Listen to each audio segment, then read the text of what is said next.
नहीं, बहन जी ने अनाउंस कर दिया कि वो अकेले लड़ेगी। बातचीत करने का भी तो कोई आधार होता है ना। अगर मान लो को पार्टी का प्रेसिडेंट घोषित कर दे कि हम लोग मिलजुल कर भी चुनाव लड़ने के बारे में सोच रहे हैं, तो फिर तो आदमी भेजा जा सकता है। राजनीति में सब संभव है ना। हाँ संभव है, मगर ऐसा संकेत भी तो हो। संकेत भी नहीं है। संकेत होते हैं ना, अकेले लड़ेंगे। बहुत बार कैसे होता है, पॉलिटिकल पार्टी के नेता अकेले लड़ेंगे ऐसा कहते हैं, तो पत्रकार लोग आप पूछते हो कि कोई आएगा तो क्या आप विचार करेंगे, तो कहा हाँ विचार करेंगे। जैसे बहन जी का कोई प्रस्ताव आता है, हम भी विचार करेंगे। उसमें तीसरा मोर्चा गठित करने के लिए 32 पार्टी के लोगों ने सहमति दी थी। अभी जो 1 महीने तक लगातार हम लोगों ने टेलीफोनिक कैंपेन चलाया, तो लगभग 77 पार्टियां जो है, जो छोटी छोटी पार्टियां हैं, ये नहीं कह सकते कि बड़ी पार्टियां हैं, छोटी छोटी पार्टियां हैं, मगर ऐसी लगभग 77 पार्टियां हैं। उन्होंने तीसरा मोर्चा गठित करने का स्वागत किया और उसमें सहभागी होने के लिए इच्छा जताई। और उसी के संदर्भ में आज ये दूसरी मीटिंग यहाँ पर राष्ट्रीय स्तर की बुलाई गई थी। अभी नवंबर माह में और तीसरी मीटिंग बुलाई जाएगी और चौथी मीटिंग में इसका मुकम्मल ढांचा दिसंबर माह में घोषित हो जाएगा, ताकि 2023 में ये गठबंधन का एक आकार और स्वरूप जो है वो खुलकर सामने आ जाए, ताकि 24 में हम लोग सारे देश भर में इसके नाम पर बड़ी रैलियाँ करना चाहते हैं, प्रदेश लेवल की रैलियाँ करना चाहते हैं, लाखों की रैलियाँ करना चाहते हैं, और इसको संगठित रूप से ये सारा कार्यक्रम हम करेंगे। इसके साथ साथ ईवीएम के मुद्दे पर भी इसके द्वारा ये लड़ाई आने वाले समय में लड़ी जाएगी, क्योंकि ईवीएम जो है ये निश्चित रूप से एक बड़ा रोल प्ले कर रही है, और इस वजह से ईवीएम का भी मुद्दा अभी 26 नवंबर को बड़ी रैली जो है दिल्ली में की जा रही है चुनाव आयोग के विरोध में। तो यहाँ पर हम लोगों ने दूसरी बार जो मीटिंग हुई उसमें कई रेजोल्यूशन पास किए गए हैं, कई प्रस्ताव पारित किए गए हैं, और एक बड़ा प्रस्ताव ये है कि ये जो बहुत सारे नए दल हैं जो इसमें शामिल होना चाहते हैं, उसको शामिल करवाने के लिए सहमति बनाई गई है। इसके साथ साथ सारे देश भर में रैलियाँ करने के बारे में भी सहमति हुई है। इसके साथ साथ हम लोग ईवीएम के मुद्दे पर भी लड़ाई लड़ने के लिए सहमत हो गए हैं, और ये ऐसे कुछ महत्वपूर्ण बिंदु हैं जिस पर हमने रेजोल्यूशन पास किया है। इस संबंध में अगर आप लोगों के कोई सवाल है तो आप पूछिए, और तमाम हमारे जो राष्ट्रीय स्तर के प्रादेशिक स्तर के जो लोग हैं यहाँ उपस्थित हैं स्टेज पर भी, वो इसका जवाब देंगे। तो एक एक करके आप सवाल पूछ सकते हैं। अभी तक लिखित रूप से और फिजिकली 77 पार्टी के लोगों की इसमें सहमति है। तीसरा मोर्चा बनाने की आपको जरूरत क्यों पड़ी? क्योंकि जो एनडीए गठबंधन है और यूपीए जो इंडिया गठबंधन है, वो गठबंधन हमारी समस्याएं जो है खासतौर पर SC ST OBC माइनॉरिटी के लोगों की समस्याओं को प्राथमिकता में समाधान करने के लिए तैयार नहीं है। एक बात तो ये है। दूसरी बात ये है कि संविधान में हम जिन लोगों की बात करते हैं उन लोगों को भी अगर इकट्ठा किया जाए तो उनकी संख्या 85% है। अगर उनकी 85% संख्या है तो हम लोग कितने देर तक पिछलग्गू बने रहे, चाहे एनडीए के रहे चाहे इंडिया के रहे, ये हम लोग किस पिछलग्गू ही बने रहे। क्या हमारे लोग जो है पहल करके क्या नेतृत्व करने लायक नहीं है देश का, सरकार चलाने के लिए? ये एक सोच सेंटर में ये सोच है, इस सोच को आधार बनाकर ये प्रयास किया जा रहा है। अभी जैसे यहाँ मीटिंग हुई वैसे आने वाले समय में 25 राज्यों में स्टेट लेवल की मीटिंगें होगी। ताकि स्टेट के अंदर जो छोटे छोटे और दल है उनको भी इकट्ठा किया जाएगा। हमारी जानकारी में 7-8 दल जो है ये राज्यों में है, लगभग ऐसी जानकारी 7-8 दल है। अगर 8 दल मान ले और 25 राज्यों में 8 दल मान लो तो ये तो लगभग 200 पार्टियाँ हो जाएगी। चाहे छोटी छोटी पार्टियाँ हों, मगर ये 200 पार्टियाँ अगर इकट्ठा होगी तो इसका सिग्निफिकेंट असर तो पड़ेगा, ऐसा नहीं कि नहीं पड़ेगा।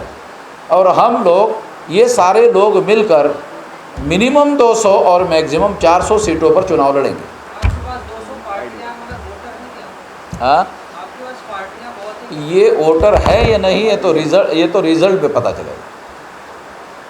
बराबर है आपका सवाल, मगर हमारे पास वोटर है या नहीं है ये तो चुनाव में पता चलेगा। वोटर नहीं है हमारे पास। राहुल गांधी भी आपकी समस्याओं की बात कर रहे हैं, कह रहे हैं जातीय जनगणना कराएंगे, पिछड़ों को अधिकार दिलवाएंगे। वो उसके बदले में उनको प्रधानमंत्री बनाने की बात कर रहे हैं कि आपको हम गिनती कर लेंगे, इसके बदले में आप हमें प्रधानमंत्री बनाओ। ये यहाँ हमको ऑब्जेक्शन है। राहुल गांधी को प्रधानमंत्री बनने में राहुल गांधी ये नहीं कह रहे ना 52% लोगों की गिनती करेंगे और 52% का ही प्रधानमंत्री बनाएंगे, ये नहीं कह रहे, केवल गिनती करेंगे बोल रहे हैं। अधिकार देने की बात कर रहे हैं। इससे हम मतलब गिनती करेंगे। 75 साल के बाद भी गिनती ही करेंगे। राहुल गांधी पे विश्वास नहीं है आपको? हाँ, राहुल गांधी अब राहुल गांधी पे विश्वास रखना ना रखना ये बहुत बड़ा इशू है नहीं, ये नेशनल इशू नहीं है। अगर कांग्रेस बनकर में खड़गे साहब को प्रधानमंत्री पद का उम्मीदवार घोषित कर देती तो क्या आप चुनाव नहीं लड़ोगे? चल तो फिर राहुल गांधी को पूछ लो, कंफर्म कर लो। अभी तक राष्ट्रीय अध्यक्ष तो बना लिया, अभी तक रेजोल्यूशन पास नहीं हुआ कि खड़गे जी प्रधानमंत्री बनेंगे कागज में। अगर ऐसा होता तो क्या अरे अगर होता तो नहीं होता, ये तो जरतर वाली बात है। आप ऐसी बातें कर रहे हो, ऐसा हुआ तो क्या होगा, ऐसा नहीं हुआ तो आने दो ना। खड़गे साहब के अध्यक्ष होने से कागज में रेजोल्यूशन पास नहीं हो रहा है, बनाने की तो छोड़ दो, अरे कागज में रेजोल्यूशन पास नहीं हो रहा है कि खड़गे साहब को राष्ट्रीय अध्यक्ष बनाएंगे, जो राष्ट्रीय अध्यक्ष होगा वही देश का प्रधानमंत्री होगा, इतना भी रेजोल्यूशन पास नहीं कर रहे। 52% में मोदी जी भी आते हैं, क्योंकि पिछड़े हैं। हाँ मोदी जी पिछड़े हैं। हाँ, तो 10 साल का कोटा पूरा नहीं हुआ है, 10 साल का कोटा पूरा नहीं हुआ, दूसरे लोगों का मौका नहीं है। वो तो व्यापक गठबंधन करने के दिशा में वो ये सोचते हैं कि हम लोग सारे लोग मिलकर चुनाव लड़ें, वो तो स्वाभाविक है। देखो जितने ज़्यादा से ज़्यादा ये जो छोटे छोटे दलों का हम लोग प्रयास तीसरा मोर्चा कर रहे, वो कोशिश कर रहे कि तीसरे मोर्चे के लोग भी साथ में आए। अखिलेश यादव नाराज हो गए गठबंधन से, क्या उनसे बात हुई तो?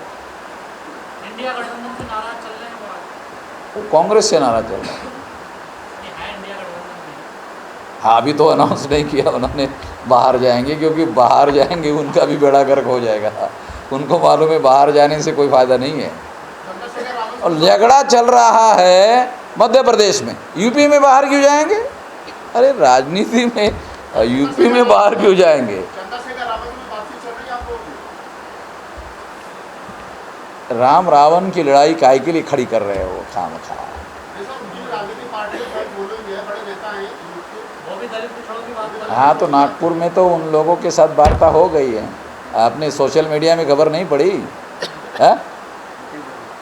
ये जो राष्ट्रीय युवा प्रेसिडेंट है, बात हुई कि नहीं? चंद्रशेखर के साथ बाकायदा 3 घंटा बात हुई और वो राजी हो गए। आपको खबर नहीं है? अरे सोशल मीडिया में वायरल हो गया। सर ये जो 4 राज्यों में 5 राज्यों में चुनाव है, इनमें राष्ट्रीय परिवर्तन मोर्चा ने क्या भूमिका रही? नहीं, इसमें राष्ट्रीय परिवर्तन मोर्चा ने संगठित रूप से कोई स्टैंड नहीं लिया है।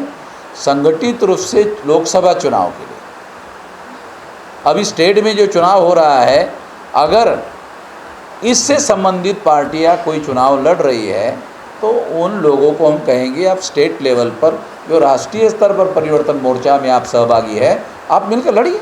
जैसे अभी इन्होंने हरियाणा का रेफरेंस दिया और एक साथी ने राजस्थान का राम कुमार चावला जी ने और मध्य प्रदेश का दिया, तो वहाँ हम लोगों ने उनको अनाउंस कर दिया, यहाँ ठीक है।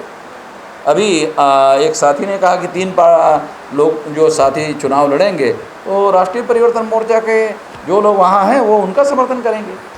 आपके बैनर पर माइनॉरिटी लिखा हुआ है कि आपके हाँ? पास आपके बैनर पर हाँ माइनॉरिटी की, आपके स्टेज पे आपके जो है गठबंधन में माइनॉरिटी पार्टी है तो हाँ माइनॉरिटी की पार्टी के 2 पार्टी के लोग यानी अनाउंस करके गए।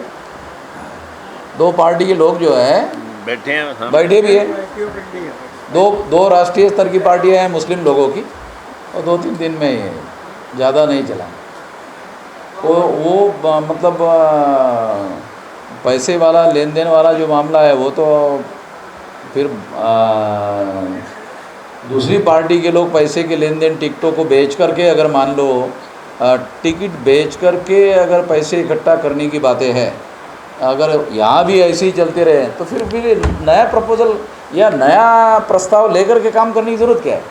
अगर वही पुराना ढर्रा चलाता रहे तो फिर क्या मतलब है। हम इधर टिकटों को बेचने के एजेंडे में काम नहीं करें। सर इतने जो समाज की लड़ाई लड़ने वाला कमज़ोर आदमी है तो उसको मजबूती देंगे गठबंधन से। सर इतने बड़े अलायंस हैं, गठबंधन है देश में, उनका मुकाबला कैसे करोगे आप लोग? उनके पास संसाधन है, सब कुछ है, मीडिया भी आप कहते हैं उनके पास, तो कैसे आप मुकाबला करेंगे? संसाधनों वाले लोग ही चुनाव लड़ेंगे। ये समाज में हम लोग संसाधनों वालों को चुनाव लड़वा रहे हैं। ऐसा नहीं है कि हमारे पास संसाधनों वाले लोग नहीं हैं। हमारे पास भी 50 लाख और 1 करोड़ रुपया खर्चा करने वाले लोग हैं। ज़्यादा हुआ क्या? है इसलिए बोल रहा हूँ, इतने हैं। सर 2024 में मंदिर बनकर तैयार हो जाएगा तो वोट मांगे जाएंगे बड़े पैमाने पर। क्या बोल रहे हैं? मंदिर बन जाएगा 2024 में तो वोट मांगे जाएंगे बड़े पैमाने पर। मंदिर के नाम पर जी यकीन है उनको, मंदिर के नाम पर दोबारा लोग वोट देंगे। बजरंग बली के नाम पर हाँ। कर्नाटका तो बन गया। 22 तारीख डेट अनाउंस कर दी है ब्रांड। मेरा क्या कहना है कि क्या आरएसएस भाजपा को यकीन है कि दोबारा मंदिर के नाम पर वोट मिलेगा? है यकीन उनको? वो ऐसे यकीन की बात नहीं कर रहे हैं कि मंदिर बनाने के नाम पर वोट मिलने वाला है। अगर ऐसा होता तो महिलाओं का आरक्षण का मुद्दा क्यों उठाते हैं? केवल मंदिर का ही मामला खड़ा करते। यकीन नहीं है उनको कि मंदिर के ही नाम पर वोट मिलेगा।